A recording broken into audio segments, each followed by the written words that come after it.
Lionel মেসির জাদু যেন থামছেই না। 2026 বিশ্বকাপের প্রথম ম্যাচেই আলজেরিয়ার বিপক্ষে দুর্দান্ত হ্যাটট্রিক করে পুরো ফুটবল বিশ্বকে আবারও মুগ্ধ করছেন আর্জেন্টাইন মহাতারকা। মেসির 3 গোলে 3-0 ব্যবধানে জয় পায় আর্জেন্টিনা। আর এই হ্যাটট্রিকের মাধ্যমে তিনি বিশ্বকাপ ইতিহাসেও নতুন রেকর্ড স্পর্শ করেছেন। ম্যাচের পর সামাজিক যোগাযোগ মাধ্যমে শুরু হয় মেসিকে নিয়ে প্রশংসার ঝড়। আর সেই তালিকায় যোগ হয়েছে বিশ্ববিখ্যাত সঙ্গীত শিল্পী শাকিরার নামও। শাকিরা নাকি বলছেন, আমি চাই 2026 বিশ্বকাপটি মেসির হাতেই উঠুক। তিনি ফুটবলের জন্য যা করেছেন তা সত্যিই অসাধারণ।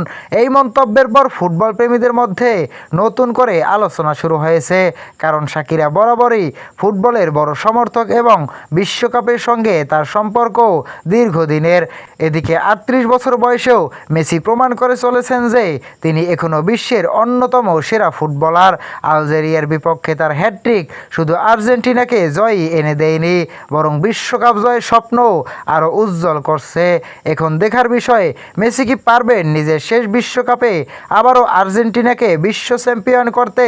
প্রিয় দর্শক, আপনার কি মনে হয় 2026 বিশ্বকাপের ট্রফি কি মেসির হাতেই উঠবে?